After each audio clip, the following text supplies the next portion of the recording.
விடுமுறையை பயனுள்ள முறையில் கழிக்க சிறுவர் இல்லம் சார்பில் பல்வேறு கலை மற்றும் திறன் மேம்பாட்டு பயிற்சிகள் ஏற்பாடு செய்யப்பட்டுள்ளன. புதுச்சேரியில் செயல்பட்டு வரும் ஜவஹர் சிறுவர் இல்லம் இந்த முயற்சியை முன்னெடுத்து வருகிறது. இந்த பயிற்சிகளில் பரதநாட்டியம், கிராமிய நடனம், வாய்ப்பாட்டு, இசை, ஓவியம், கைவினை போன்ற கலைகளுடன் கீபோர்டு, செஸ், இறகுப்பந்து, கேரம், டேபிள் டென்னிஸ் போன்ற விளையாட்டுகளும் கற்பிக்கப்படுகின்றன. மாணவர்களின் முழுமையான வளர்ச்சியை கருத்தில் கொண்டு இந்த பயிற்சிகள் வடிவமைக்கப்பட்டுள்ளன. 6 வயது முதல் 16 வயது வரை உள்ள பள்ளி மாணவர்கள் இந்த பயிற்சிகளில் கலந்து கொள்ளலாம். காலை 9 மணி முதல் பிற்பகல் 12 மணி வரை பயிற்சி நடைபெறும். இந்த பயிற்சி முகாம் மே மாதம் 2ஆம் தேதி முதல் 31ஆம் தேதி வரை நடைபெற உள்ளது. புதுச்சேரி லாஸ்பேட்டை பகுதியில் உள்ள ஜவஹர் இல்லம், ரங்கசாமி நாயக்கர் அரசு பள்ளி, வில்லியனூர் அரசு பள்ளி, கதிர்காமம் அரசு பள்ளி, திருவண்டார்கோவில் பெண்கள் பள்ளி உள்ளிட்ட பல்வேறு மையங்களில் பயிற்சிகள் நடைபெறுகின்றன. மேலும் இந்த பயிற்சியில் சேர விரும்பும் மாணவர்களுக்கான விண்ணப்பங்கள் வரும் 27ஆம் தேதி முதல் வழங்கப்பட உள்ளதாக ஏற்பாட்டாளர்கள் தெரிவித்துள்ளனர்.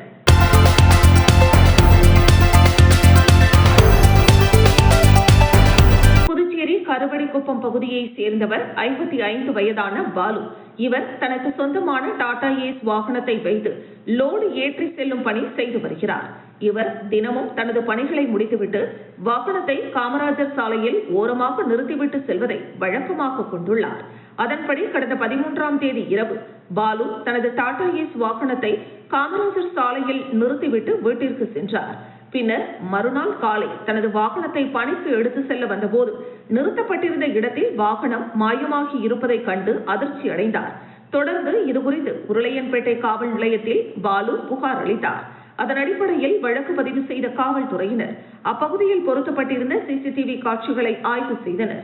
அதில் வாலிபர் ஒருவர் தலையில் தொப்பி, முகமூடி அணிந்து டிப்டாப் உடையில் செல்வதும் பின்னர் டாடா ஏஸ் வாகனத்தை திருடி செல்வதும் பதிவாகி இருந்தது. இந்த காட்சிகளை கொண்டு காவல்துறையினர் நடத்திய விசாரணையில் வாகன திருட்டில் ஈடுபட்டது விழுப்புரம் மாவட்டம் சாலமேடு பகுதியை சேர்ந்த 26 வயதான மணிகண்டன் என்பதும், அவர் மீது திண்டிவனம், செஞ்சி, பண்ருட்டி உள்ளிட்ட சுற்றுவட்டார தமிழக பகுதிகளில் 10க்கும் மேற்பட்ட திருட்டு வழக்குகள் நிலுவையில் உள்ளதும் தெரியவந்தது. இதனைத் தொடர்ந்து கடலூரில் இருந்த அவரை கைது செய்த காவல்துறையினர் அவரிடம் நடத்திய விசாரணையில் பேருந்தில் புதுச்சேரிக்கு வந்த அவர் மது அருந்திவிட்டு டாடா ஏஸ் வாகனத்தை திருடி சென்றதாக தெரிவித்துள்ளார். அதனைத் தொடர்ந்து அவர் திருடி சென்ற வாகனத்தை பறிமுதல் செய்த காவல்துறையினர் மணிகண்டனை நீதிமன்றத்தில் ஆஜர்படுத்தி காலாப்பட்டு மத்திய சிறையில் அடைத்தனர்.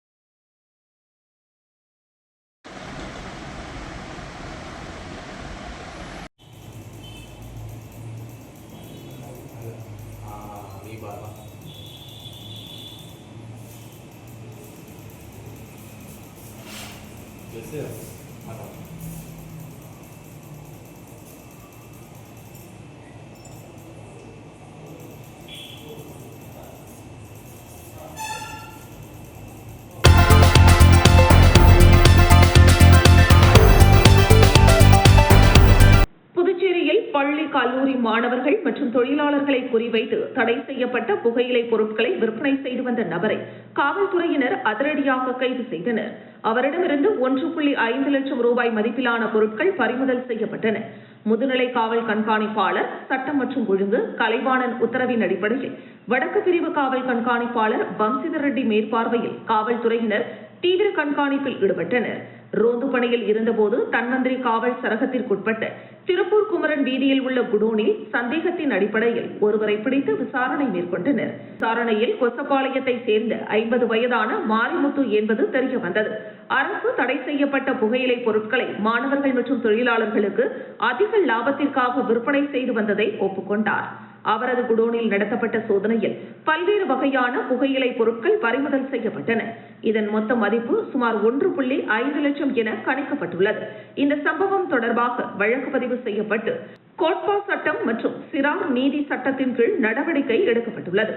குற்றவாளியை விரைந்து கைது செய்த காவல்துறையினரை அதிகாரிகள் பாராட்டினர்.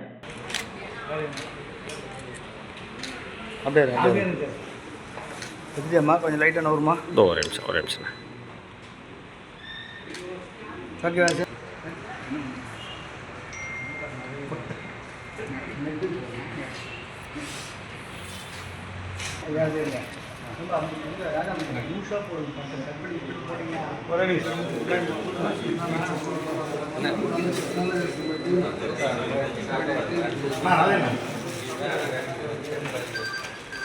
இது மொத்தம் எவ்வளோண்ணா இருக்கும்? எத்தனை கிலோ இருக்கும்?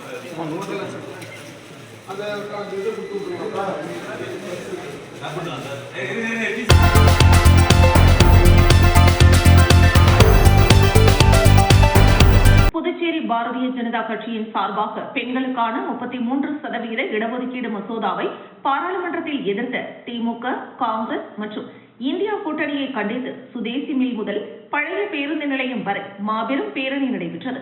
இந்த பேரணிக்கு மாநில தலைவர் ராமலிங்கம் தலைமை தாங்கினார். உள்துறை அமைச்சர் நமச்சிவாயம் மற்றும் சட்டப்பேரவைத் தலைவர் ஏம்பலம் செல்வம் ஆகியோர் சிறப்பு அழைப்பாளர்களாக கலந்து கொண்டனர். மாநில மகளிரணி தலைவி தாமரை செல்வி, மகளிரணி பொறுப்பாளர் ஜெயந்தி, மாநில துணைத் தலைவி ஜெயலட்சுமி மற்றும் ஆடலரசன் ஆகியோர் முன்னிலை வகித்தனர். மேலும் மாநில பொதுச் செயலாளர்கள் மோகன்குமார், லட்சுமி நாராயணன், சட்டமன்ற உறுப்பினர்கள் செல்வம், தீப்பாய்ந்தாள், முன்னாள் சட்டமன்ற உறுப்பினர்கள் அசோக் பாபு, தங்க விக்ரமன், மாநில துணைத் தலைவர்கள் பாஸ்கர், அமாவாசை, பழனி, மாநில பொருளாளர் ராஜகணபதி ஆகியோர் கலந்து கொண்டனர்.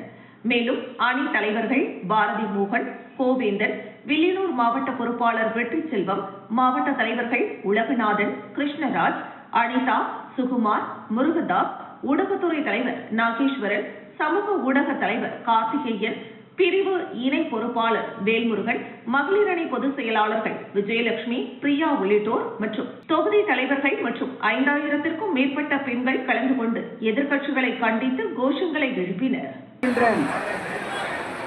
இடஒதுக்கீட்டு மசோதாவை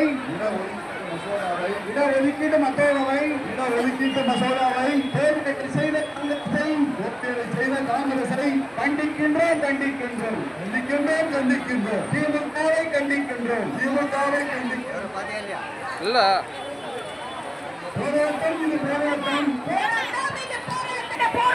அதிகாரத்தை மகளிருக்கு பெற்றுத்தர வேண்டிய போராட்டம்.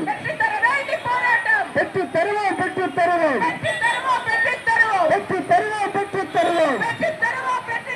மகளிருக்கு அதிகாரத்தை பாராளுமன்றத்தில் பெற்றுத் தருவோம். மகளிருக்கான அதிகாரத்தை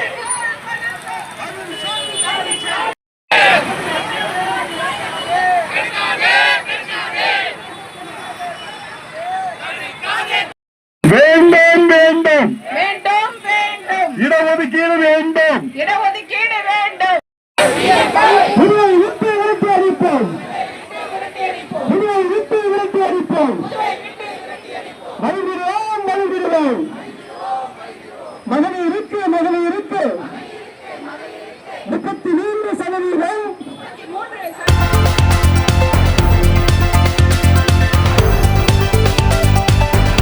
புதுச்சேரி சுற்றுலா தளத்தில் முக்கியத்துவம் வாய்ந்ததாக கருதப்படும் வில்லியனூர் மாதா கோவிலில் உண்டியலை உடைத்து பணத்தை திருடி சென்ற சம்பவம் அப்பகுதியில் பெரும் பரபரப்பை ஏற்படுத்தியுள்ளது. கடந்த 24ஆம் தேதி காலையில் வழக்கம் போல் ஆலயத்தின் வழிபாட்டு தலம் திறக்கப்பட்டது. அப்பொழுது ஆலயத்தில் உள்ள உண்டியல் உடைக்கப்பட்டிருப்பதைக் கண்டு அதிர்ச்சியடைந்த ஆலயத்தின் ஊழியர்கள் பங்குத்தந்தை ஆல்பர்ட்டிற்கு தகவல் கொடுத்தனர். பின்னர் வில்லியனூர் காவல் நிலையத்தில் ஆலயத்தின் உண்டியல் உடைத்து பணத்தை கொள்ளையடித்திருப்பதாக பங்குத்தந்தை ஆல்பர்ட் புகார் அளித்தார். புகாரின் அடிப்படையில் வில்லியனூர் காவல்துறையினர் சம்பவ இடத்திற்கு விரைந்து சென்று விசாரணை மேற்கொண்டனர்.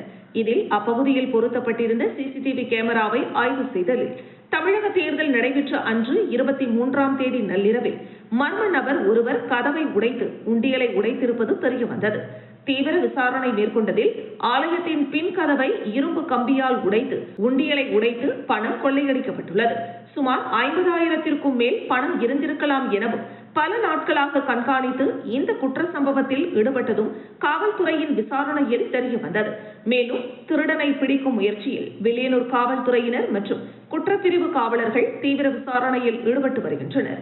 எப்பொழுதும் ஆட்கள் நடமாட்டம் இருக்கின்ற அந்த மாதா கோவில் அருகே இதுபோன்ற திருட்டு சம்பவம் நடந்திருப்பது அப்பகுதி பொதுமக்களிடையே பெரும் அச்சத்தையும் பரபரப்பையும் ஏற்படுத்தியுள்ளது.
அமைந்துள்ள அருள்மிகு ஸ்ரீ முத்தாலவாடி மாரியம்மனுக்கு ஆண்டுதோறும் சித்திரை மாத வளர்பிறையில் பிரம்மோற்சவம் நடைபெறுவது வழக்கம். அதன்படி 5ஆம் நாள் திருவிழாவில் காலை அம்மனுக்கு அபிஷேக ஆராதனையும், இரவு வில்லியனூர் அருள்மிகு ஸ்ரீ கோகிலாம்பிகை உடனுரை திருகாமீஸ்வரர் ஆலயத்தில் குளத்தில் இருந்து அக்னி கரகம் வருகையும், அதனைத் தொடர்ந்து இரவு அம்மன், பரசுராமர், காத்தவராயன் ஆகிய சுவாமிகளின் வீதி உலா நடைபெற்றது. இதில் ஆலய அர்ச்சகர் சிவாச்சாரியார் பூஜைகள் செய்து சுவாமிக்கு தீபாராதனை காண்பித்தார். இதில் சிறப்பு விருந்தினராக சட்டமன்ற உறுப்பினர், எதிர்க்கட்சித் தலைவர் சிவா கலந்து கொண்டு கலை நிகழ்ச்சியில் பங்கேற்ற அனைவருக்கும் சால்வை அணிவித்து சான்றிதழ் மற்றும் பரிசுப் பொருட்கள் வழங்கினார். தொடர்ந்து சுவாமி தரிசனம் செய்தார். இந்த நிகழ்ச்சியில் உற்சவதாரர், துளுவ வேளாளர் மரபினர், அனந்தம்மாள் ஆதீனம் உட்பட திரளான பொதுமக்கள் கலந்து கொண்டு சுவாமி தரிசனம் செய்தனர். விழாவில் அனந்தம்மாள் ஆதீனம் அறக்கட்டளை தலைவர் செல்வநாதன், மேலும் கலைவாணன், ராஜாராம், சபாபதி, சீனு, ஹரிஹரன் மற்றும் சமுதாய முக்கியஸ்தர்கள் பங்கேற்றனர். விழாவிற்கான ஏற்பாடுகளை கோவில் நிர்வாக அதிகாரி சிவா என்கிற சரவணன், அனந்தம்மாள் ஆதீனம் மற்றும் துளுவ வேளாளர் சங்கத்தினர் நிர்வாக கமிட்டி வெகு சிறப்பான முறையில் செய்திருந்தனர். கலை நிகழ்ச்சி ஒருங்கிணைப்பினை பரசுராமன் செய்திருந்தார். முக்கிய நிகழ்வாக வில்லியனூர் செல்வி காவியாவின் இசை தென்றல் குழுவினரின் பரதநாட்டியமும், தொடர்ந்து சிலம்பாட்டம், வான வேடிக்கை, மின் அலங்காரத்துடன் சுவாமி வீதி உலா நடைபெற்றது.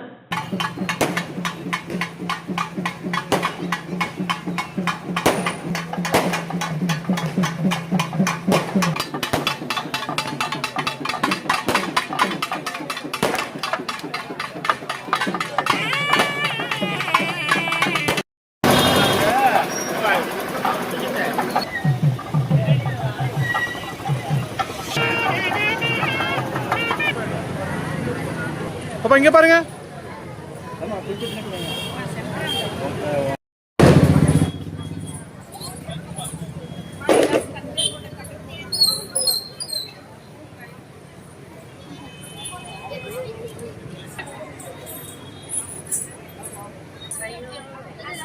பாப்பா நவுந்துருமா? பாப்பா கொஞ்சம் இப்படி வந்துருங்க.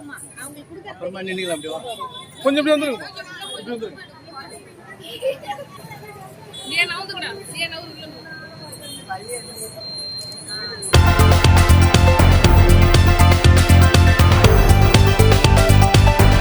புதுச்சேரி ஊசுடு தொகுதி குடப்பாக்கம் கிராமத்தில் உலக கால்நடை மருத்துவ தினத்தை முன்னிட்டு இந்திய விலங்குகள் நல வாரியம் மற்றும் புதுச்சேரி பாதுகாப்பு இயக்கம் மற்றும் கோமாதா கோசாலை அக்கவை இணைந்து உலக கால்நடை மருத்துவ தினம் சிறப்பு முகாம் நடைபெற்றது.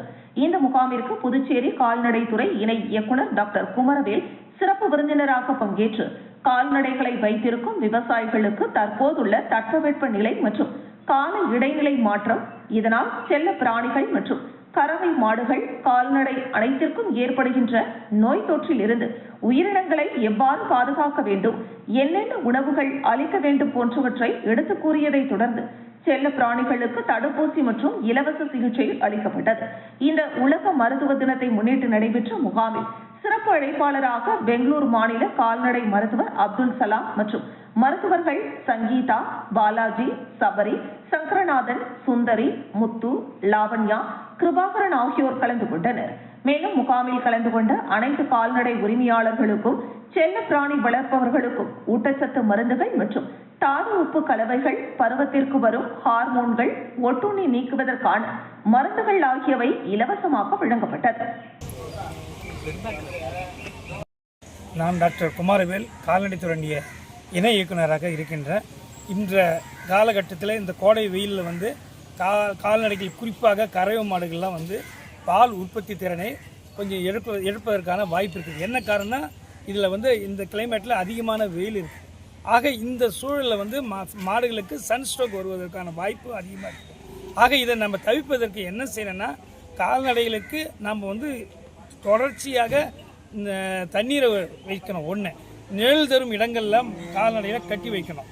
2, அடுத்தது ஈரப்பதம் அதிகமாக வாய்ந்த புற்கள், வளர்ப்பு புல் இவையெல்லாம் நம்ம தொடர்ச்சியாக கொடுத்து கொண்டே இருக்கிறோம்.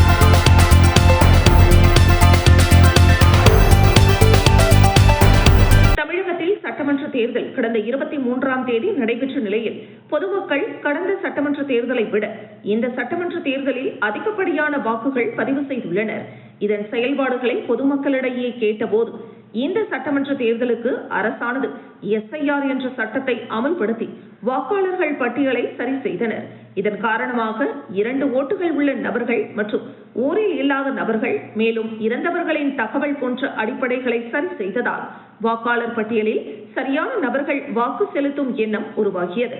இதனால் SIR-இன் மூலம் தேர்ந்தெடுக்கப்பட்ட நபர்கள் அனைவரும் இதனை சரியாக பயன்படுத்த வேண்டும் என்ற நோக்கத்தில் வாக்குகள் பதிவு செய்தனர். மேலும் தமிழகத்தில் புதிதாக உருவாக்கப்பட்ட தமிழக வெற்றிக் கழக சின்னத்திற்கு வாக்களிக்க வேண்டும் என்று இளைஞர்கள் பெரும் ஈடுபாட்டில் இருந்ததால் வாக்குப்பதிவு அதிகமாகி உள்ளது என்றும், மேலும் ஜனநாயகத்தின் முறைப்படி வாக்குகள் கண்டிப்பாக செலுத்த வேண்டும் என்ற எண்ணத்திலும் கூட்டணி நபர்கள் தங்களுடைய வாக்குகளை பதிவு செய்து கட்சியின் வாக்கு எண்ணிக்கை சேர்க்க வேண்டும் என்ற எண்ணத்திலும் பொதுமக்கள் அதிக அளவில் வாக்குப்பதிவு செய்ததாக தெரிவித்தனர். தமிழ்நாட்டில் ஓட்டு போட்டீங்களா? ஓட்டு போட்டாங்க தமிழ்நாட்டில். போன சட்டமன்ற தேர்தலை விட இந்த சட்டமன்ற தேர்தலில் பொதுமக்கள் அதிகப்படியான சதவீதம் வாக்குகள் பதிவிட்டு இருக்காங்க. அதுக்கு என்ன காரணம்னு உங்களுக்கு எது தெரியுதுங்களா? இப்போது உள்ள தலைமுறைகள் படித்தவர்கள் அதிகமாகிவிட்டார்கள். இளைய சமுதாயத்தில் விழிப்புணர்வோடு ஓட்டு வாக்களிக்கணும், முதல் தடவை வாக்களிக்கணும் என்பதற்காக ஓட்டு போட அனைவரும் ஆர்வமாக ஓட்டு போட்டிருக்கார்கள். இதுக்கு காரணம் புதிதாக தமிழகத்துல விஜய் ஒரு கட்சி ஆரம்பிச்சிருக்காரு. அந்த கட்சியின் காரணமா இருக்குமா? விஜய் புதிய நபர் என்பதாலும் இளைய சமுதாயத்துக்கு நன்கு பரிச்சயமானவர் என்பதாலும் புதிய கட்சி ஆரம்பித்தாலும் ஆர்வத்தோடு மக்கள், பொதுமக்கள், இளைஞர்கள், பெண்கள் ஓட்டு போடுவதற்கு ஆர்வமாக இந்த சட்டமன்ற தேர்தலை வாக்களிக்கிறாங்க.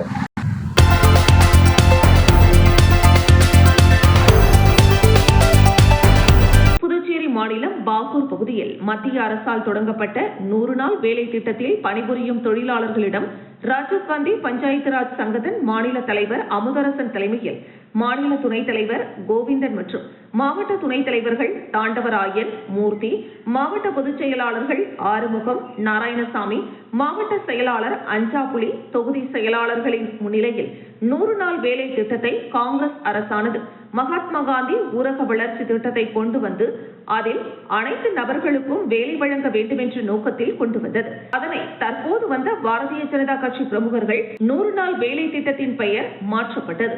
தேச தந்தையின் பெயரையே மாற்றி தற்பொழுது ஆட்சியை ஆளுகின்றது. இது சரியானது அல்ல என்பதனையும் எதிர்வரும் காலத்தில் 100 நாள் வேலை திட்டத்தில் பணிபுரியும் அனைத்து தொழிலாளர்களுக்கும் 100 நாள் வேலை திட்டத்தில் 400 ரூபாய் சம்பளம் வழங்கப்படும். மேலும் ஒவ்வொரு தொகுதியிலும் பஞ்சாயத்து தலைவர்கள் தேர்ந்தெடுக்கப்பட்டு அனைத்து திட்டங்களும் செயல்படுத்தப்படும் என்றும் கூறுகின்றனர். இந்த 100 நாள் வேலை திட்டத்தை யாரு கொடுத்தாங்க? நம்ம நாட்டில் இருக்கிற ஏழ்மையில் இருக்கிறவங்க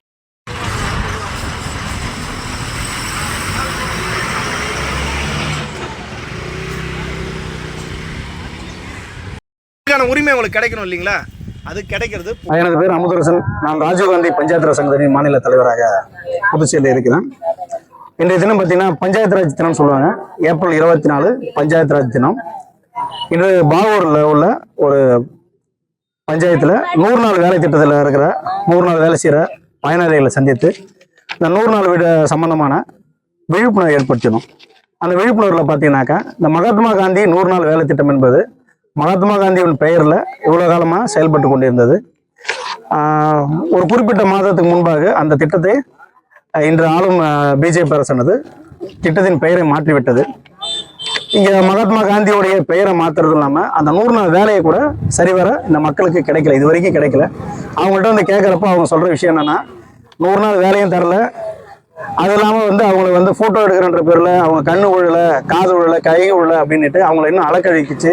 அந்த வேலையை சரிவர அவங்களுக்கு கொடுக்காம இந்த அவங்களோட இன்னும் கஷ்டப்படுத்துகிற மாதிரி தானே செயல்பட இந்த பிஜேபி அரசு செயல்பட்டு கொண்டிருக்கிறது.